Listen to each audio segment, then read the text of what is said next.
So here's the crazy thing, right? We talk about wanting to make more money all the time.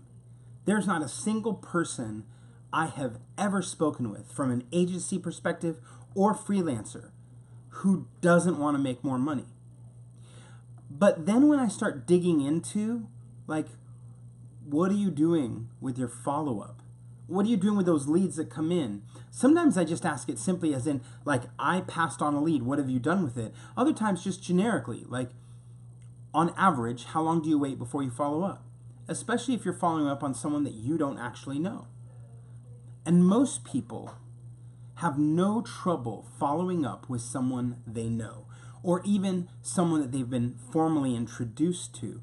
But when it comes to strangers, when it comes to connecting with strangers, talking to strangers, interacting with strangers, man, the follow-up starts dying off. And I've been there too, right? I've been there where I just go, yeah, they said they were interested, but maybe they weren't really that interested.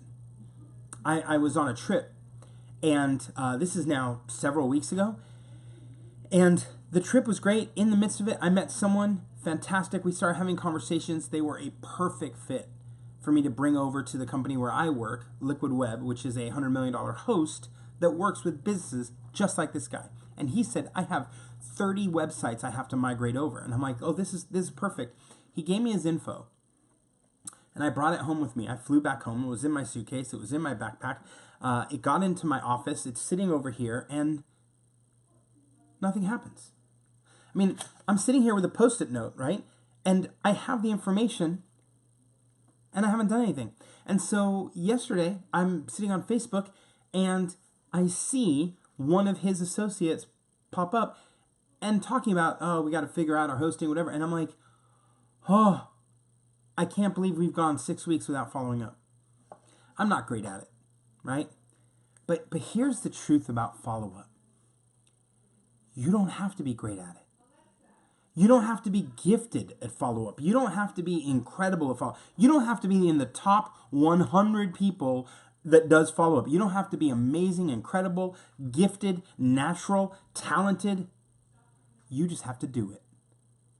You just have to actually follow up. Send the email. Make the phone call. People talk about, well, I'm not really good at it. Yeah, I get it, because I'm not really good at it.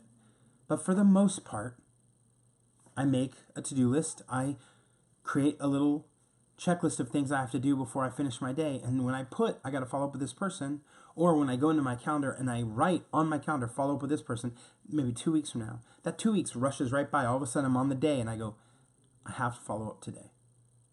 I don't have to be good at it. I don't have to be talented at it. I just have to do it. And I think the same is true for you.